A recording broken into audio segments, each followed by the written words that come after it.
You are now watching Maine Wire TV with your host, Tom Shattuck, featuring Maine Wire Editor-in-Chief Steve Robinson and the indispensable John Featherston. We needed an also indispensable Grand Pollard tag to this. I mean, what are we doing here? You know, somebody with that much Byzantine Empire weaponry behind them is somebody who is indispensable. Katanas, Tom, not the Byzantines, but similar. Hey, let me ask you something, guys. With the State of the State coming up today in just a couple of hours, and we'll be on watching the various teams of us from the Maine Wire in live reacting as well. Things feel like they're coming to a head, and we'll say this. Let me put it this way: that the editorial board of the Maine Wire is collaborating and working on a piece just talking about how this whole thing that's exploded in Minnesota, the SignalGate scandal, which now implicates the lieutenant governor in Minnesota, and a couple of elected lawmakers and some other appointees, political appointees. And what we've had now in Minnesota is the play calling for on-the-ground troublemaking groups, militias, whatever you call them. They're not protesters. The play calling happening in a lot of ways from elected leaders. Then the chaos is on the streets, and then the chaos happens with federal troops, and then people get shot, and then the elected leaders make hay, and they turn the page from Medicaid fraud, and they make some political hay from it, and it's being exposed now incredibly into their, like, talk about a hat tip to some people who on the internet who have sleuthed this out in Minnesota, and they've got all these signal chats and all these maneuvers. You can actually see some of the day that Pretty was shot, that his coordinates and his call sign and how he was being brought around to Minneapolis. So that brings me to Maine, and so in Minnesota you had it so that under the cover of darkness, so to speak, with the Signal app, you had these forces, underground, semi-underground, coordinating this huge network. And some, like we talked about, were public-facing elected leaders, and some are shady troublemakers, Antifa types, but they're all working together. In Maine, things are a little different, because in Maine, you've got Attorney General Aaron Fry, who this Monday, as we reported, launched an email address, a snitch line, so that Mainers could track the movements of federal law enforcement.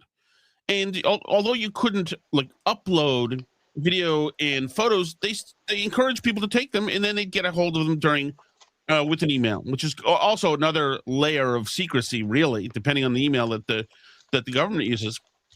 So you've got that with Aaron Fry. You've got this very public snitch line. You have Aaron Fry saying earlier in the year that when the Department of Health and Human Services in Maine, when the feds come to you about all of the fraud, which they're going to, don't talk to them, don't answer the phone calls, send it over our way, and we'll block for you. Add that to the Shenabello's dictate of last week, that the feds can't have license plates. It can't have essentially incognito license plates, so that their vehicles can be tracked and detected. To me, guys, and I'll go to you first, John. To me, that seems almost more pernicious than the Minnesota scandal, because in Maine, it's right out here in the open. I mean, these attempts at making sure there's no transparency are done in press releases. That tip line is on the AG's webpage. This is right here, out in the open, being subversive towards the federal government in Maine. Tom, we see it on a daily basis. You know, one of my first interactions ever with Shannon Bellows is she thought I was running for governor against her. I mean, it was classic. But you see, you call Bellows' office, and if the phone don't ring, it's them calling you back. The same thing with the governor. You know, Graham has documented it. I've been to the governor's office countless times. Literally the press secretary for the governor of Maine, for Janet Mills, when I asked for the 5th time, hey, this is, I'm not asking a difficult question. I just need a comment on gateway communities. His exact words, and I'm going to quote him, I think verbatim, and if not, my apologies. Send me an email. I might take a look at it. I mean, not I'll Right. get you a response. Not that I'll get back to you by Tuesday. I might take a look at it.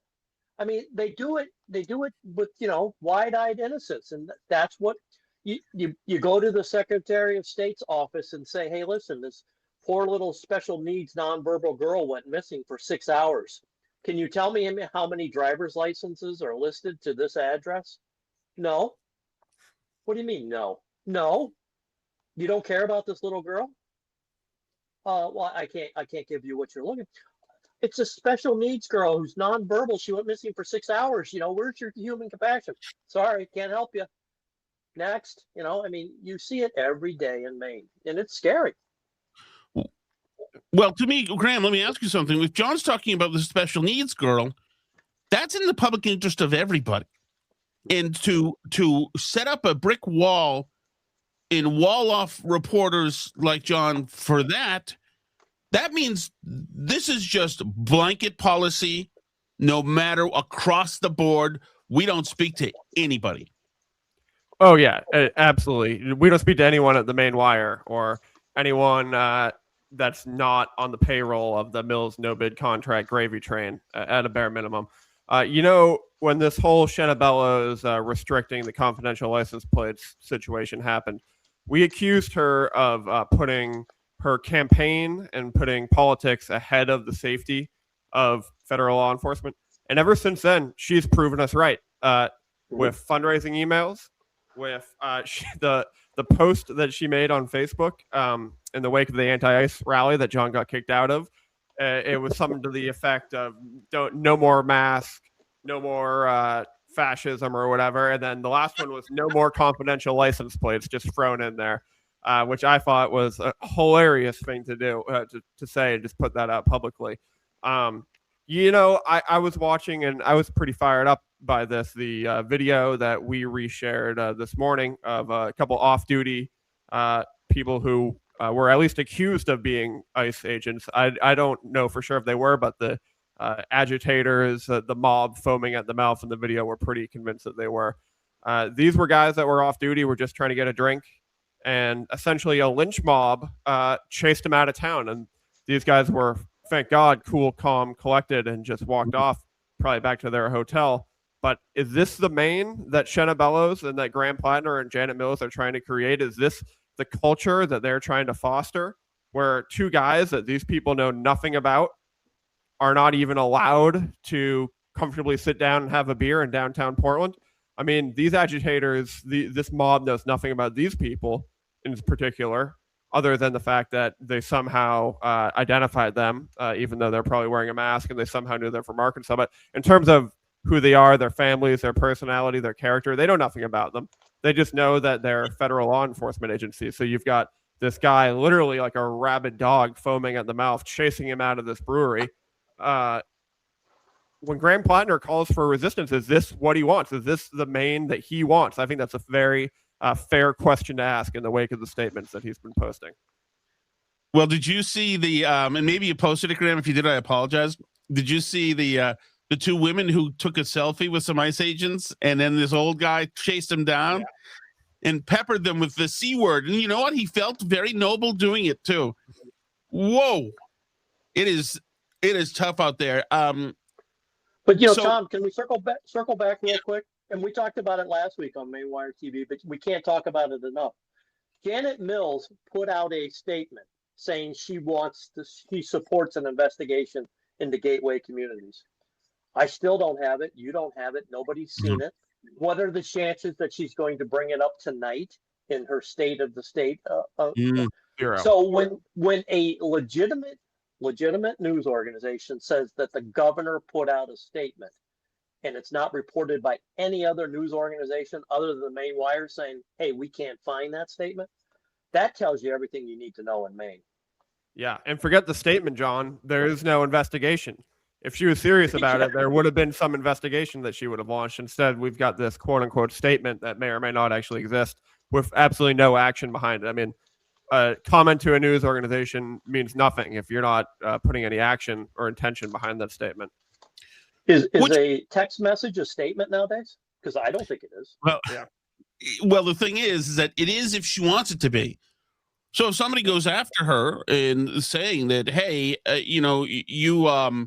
it looks like you are joining in with this racist witch hunt for using Gateway Community Services because they're affiliated with our Somali neighbors, Janet can say, oh no, I never made that statement. No. I said I'd be thorough. I never, no, I didn't. You can't pin her down now. It's nice and vapor now. It's such a Weasley, totally Weasley move. But I think you're right, Graham. I don't see her bringing that up whatsoever. You make this about economy numbers are through the roof, even if they aren't, and crime numbers are improving, even if they aren't. You blame Donald Trump for energy prices, and then the rest is blame Donald Trump for being a Nazi. And you jump on and you use the state's biggest platform tonight to hammer home that you're the biggest Nazi hunter of them all, and the Oyster Man can't compete. Nobody can compete with you.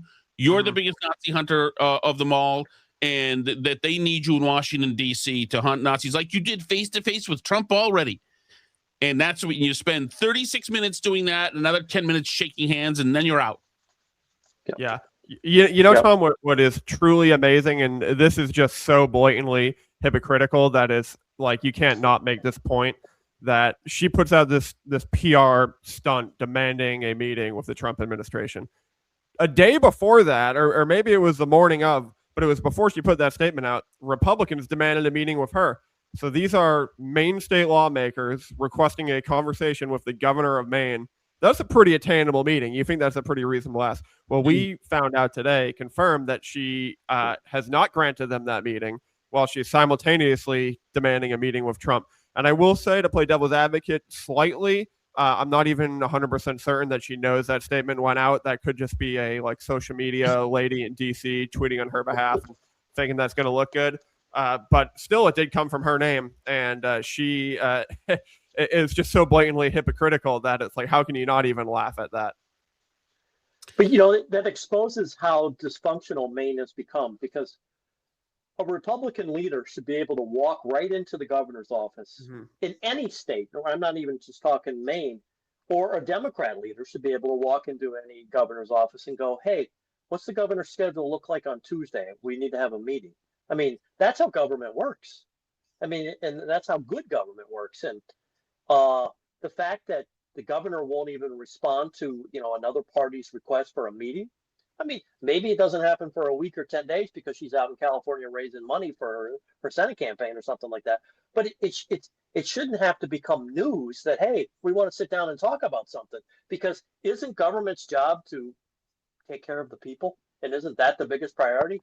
And the governor of Maine is now saying, I'm too busy to sit down and talk about, the common people. I've got a Senate campaign to run. I mean, that's why Maine is the disaster it's becoming.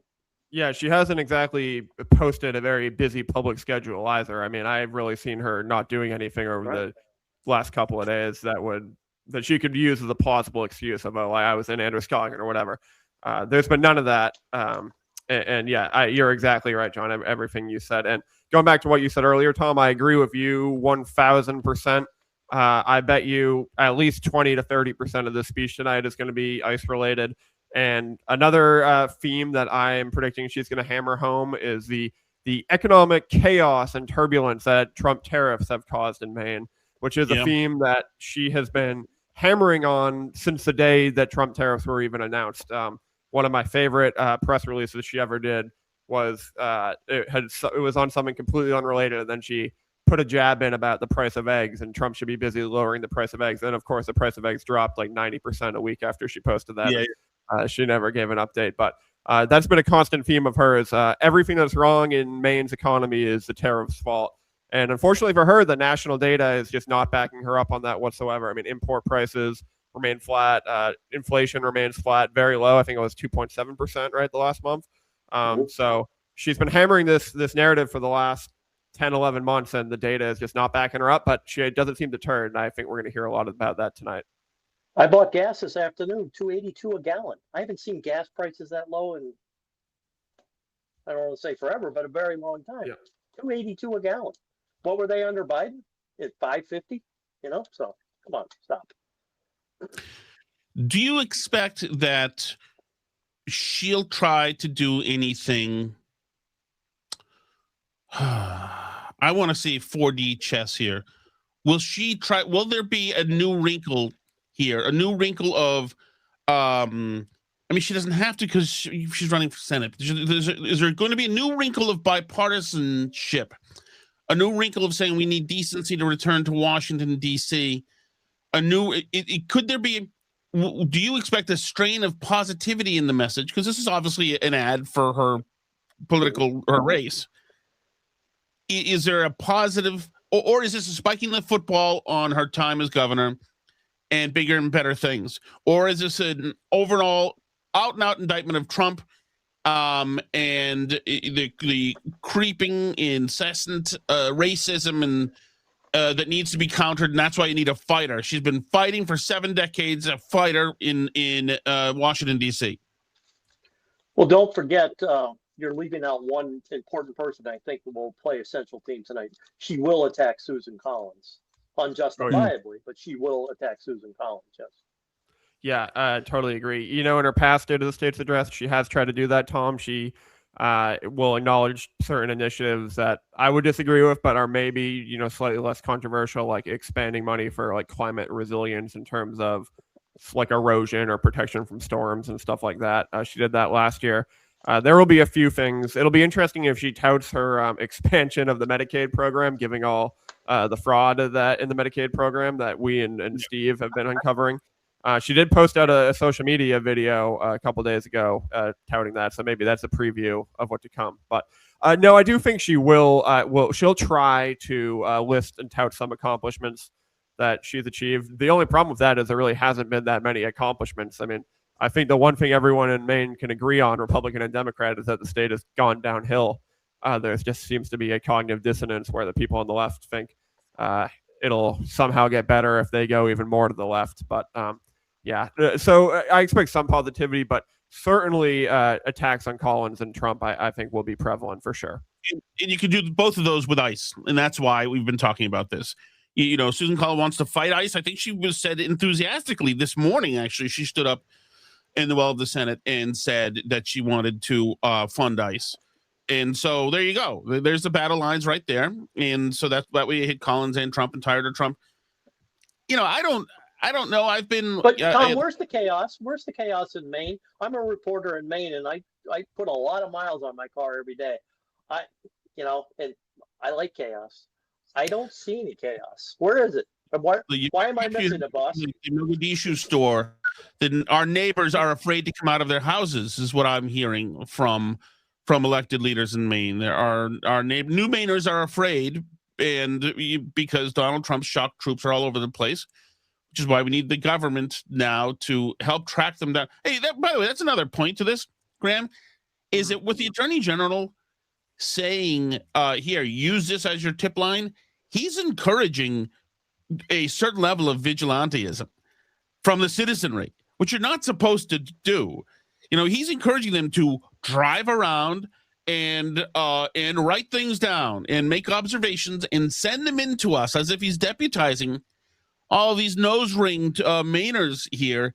It is more than a tacit encouragement. It is a strong encouragement to get out there and get involved. I've already seen a bunch of national op-eds saying this movement in Minnesota where Trump blinked is different because Minnesotans got involved. They got in their cars. They got on their Signal apps. They took to the streets.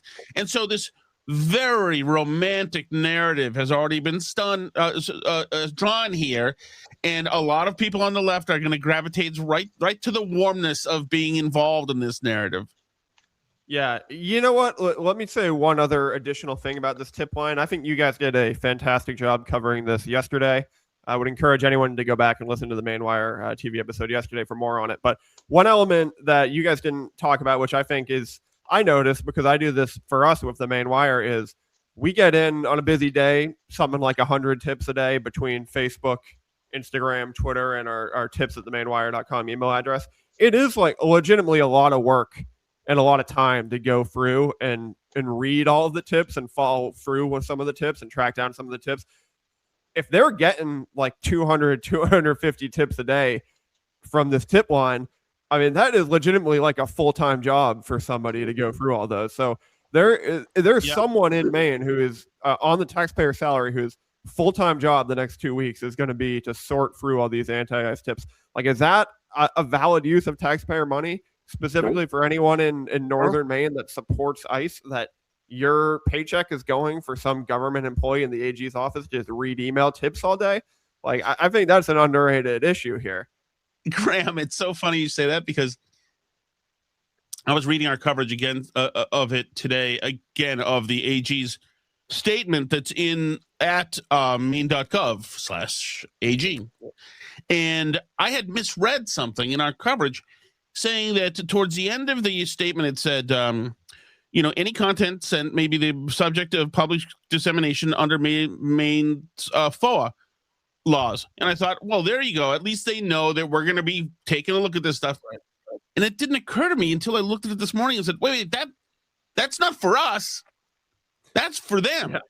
Yeah. Right? So they can know, by the way, when you're ratting your neighbors out, remember, cover yourself. It's holy frig. Like, how malevolent is that? Just look out. Look out here when you're doing surveillance and harassing and IDing and doxing people, that it could get back to you. So warning. It's amazing. Yep. It's stunning. It's stunning. Government is breaking down right in front of our own eyes. And, hey, we don't want to be subpoenaed. We don't want to talk to investigators, and make sure you don't put anything in your emails about, when you rat out the ICE agents. How is this transparent government in 2026? Yeah, it's saying, hey, look out, the Maine Wire can get access to this stuff. Yeah, literally. If we didn't exist, that line wouldn't be in that email. That's a guarantee. Absolutely. That's a compliment to the Maine Wire. Yep, absolutely. But, Tom, I never thought I would write an article where I was agreeing with the ACLU. I attended that training meeting last night. Yes. And I have to admit, they were very good about saying, hey, listen, don't touch a cop. Don't touch an ICE agent. Don't touch a federal agent. If you touch them, you are at fault. And I was pleasantly stunned by that. Like, if you do this, you might get killed. And, I didn't agree with the content. I didn't agree with the commentary of the meeting. But I have to say that this is spot on. Here the ACLU is saying, don't touch them, and you can get up to them as close as you can and film them. You have every right to do that. The Constitution protects you. But as soon as you put a finger on them, you're at fault. I was amazed by this. What does that tell you? That John Featherston was amazed by this. That's the lead. Is that we're in such a time in 2026 that the ACLU doing the right and responsible thing is news, and it is. Yeah. It's amazing. I do want to, Matt, if you can you play a little bit of the Kayleigh McEnany stuff on the Gateway Community Services and the Lewiston Shooting Fund? This is all Featherston stuff here, but she's very pretty to watch. Read it, John. So we'll go to her if we can in a second. Saturday in America investigated, and last week we reported on the concerns over funds raised after the Lewiston, Maine shooting.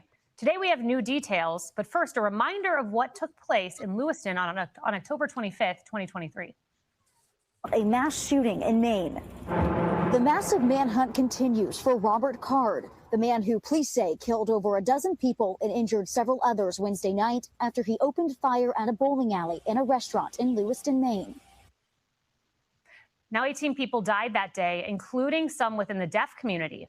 And after the shooting, the Maine Community Foundation set up a fund, and we reported last week that nearly $2 million went to nonprofits. Now, after that report came out, we heard from the group, and they directed us to their fact sheet. Now, the fact sheet details that the money raised went to 2 separate funds, and donors selected which fund to give their money to. The Lewiston-Auburn Area Response Fund, which allocated money to people directly impacted by the tragedy, and the Broad Recovery Effort and Organizations Fund. Now, that fund gave money to 29 different nonprofits. You're looking at the full list now, and a few of these nonprofits caught our eye. The Somali Bantu Community Association, whose stated goal is to, quote, address fears and re-traumatization and reestablish a sense of safety for immigrants and refugees. The Empowered Immigrant Women Unite, which aims to help immigrants who, quote, faced persecution, violence, and displacement in their home countries. And the AK Collaborative, who says they support, quote, immigrant, refugee, asylum seeker, and Black, Indigenous, and people of color communities in Lewiston and Auburn. And the Maine Prisoner Advocacy Coalition, who, quote, says with the fund support, Maine Prisoner Advocacy Coalition increased health services and the frequency of its community group meetings. And we get it. I just wanted to play this because here's our question. That this continues to resonate because it's unbelievable. The fact is that people, they use this incident to fundraise broadly, and the money was corralled in different places, and nobody would have thought it. We don't live in a place where the Boston Marathon Fund, is also for the Sacco and Vanzetti organization in Boston. Like, a fund means we assume what it says nominally, titularly. We assume that when we're giving you the Lewiston shooting, it doesn't mean we're looking into reparations for the triangular trade. So this is just entirely disingenuous for these people to try to weasel out of this. It still is something that people still bring up to me as if I don't know about it and say, have you seen this? This is happening. You're in the Maine Wire now. This is happening in the Maine Wire. It's still an unbelievably outrageous thing. And to talk to Amy yesterday just shows that at the core of the stuff are people in pain, and it sucks. It sucks also that we're celebrating, and I know it's a great thing that 70 grand or so was moved over to actual victims, but it sucks that we have to go back and celebrate these things. Well, there's a lot more to come, Tom. I'm gonna be in Lewiston tomorrow doing some more asking some of these nonprofits now that one nonprofit has done the right thing and it's going to go. So I'm going to go ask the other nonprofits tomorrow, like, why aren't you returning the money? And I took part in a meeting today. Can't really give you too much details, but there is a lot more coming, and a lot of people are going to be asking questions of why people aren't holding people accountable for this. So, I mean, if people in Lewiston government think that this problem's going away, heads up, this is the beginning of the beginning. It's not even close to being the end of it. So, and that's not a threat. It's just people are mad. People are angry. Yeah. That's what people want to hear. Before we go, and this is an abbreviated version of Maine Wire TV tonight, because we're coming back in a couple of hours here with the State of the State address with Janet Mills. And, well, a number of, we'll have a task force assembled. Robinson will be there. John will be there. I'll be there for some of the time, maybe the whole time. I don't know if Graham will be in and out, but we'll see. We're running down the hall, jumping into this as we can. I want to play, this is CNN's Dana Bash. This is from earlier today. Breaking news. It must have killed CNN to have this exclusive, by the way. They must have hated this. Breaking news on Alex Preddy, who was shot and killed by Border Patrol in Minneapolis. There have been developments here, and there's a little bit more to know about this guy, Alex Preddy. This puts a dent, certainly, in the going narrative that the left has been hiding behind, like infantry soldiers behind a tank. Here's CNN's Dana Bash with this. CNN is learning that Alex Preddy had a physical encounter with federal agents about a week before he was shot and killed by law enforcement. Sources tell CNN that Preddy broke a rib when a group of federal officers tackled him while he was protesting. Priscilla Alvarez is breaking that story for us. What else are you hearing, Priscilla? Dana, we're learning more details along with my colleague Jeff Winter about what exactly transpired a week before Alex Preddy was shot in Minneapolis and died this past weekend. Now, in this earlier incident, he stopped his car after observing ICE agents chasing what he described as a family on foot and began shouting and blowing his whistle. Preddy later told one of these sources that 5 agents tackled him and one leaned on his back, appearing to leave him with a broken rib. According to this source, and I'm quoting here, that source said, quote, "That day he thought he was going to die." Now, Preddy was later given medication that is consistent with treating a broken rib, according to records reviewed by CNN. Sources also say that he was known to federal law enforcement, though it's unclear whether it was this incident or another with federal agents that they knew of him. It's also unclear whether the officers who tackled him on Saturday knew who he was. What we do know, however, is that federal immigration officers have been collecting personal information of protesters and agitators within the context of what the Department of Homeland Security has warned is repeated threats towards officers as they are conducting immigration. This puts Preddy at least twice now tangling physically with federal law enforcement. This time, he observed and followed a law enforcement following a family and engaged them with his whistles and his other things. And that's not a protest. Once you're involved in the X's and O's on the playing field, you're now a player.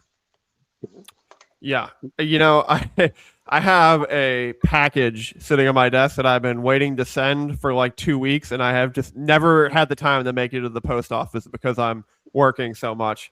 But these people have the time to go out there and be blowing whistles in the people's faces every day, it seems like. I mean, what are the odds that he's just at both of these encounters and those are the only 2 things he went to? I mean, I couldn't tell you the last time I even picked up a whistle for anything unless you're like a youth referee. It's a childish activity to be doing.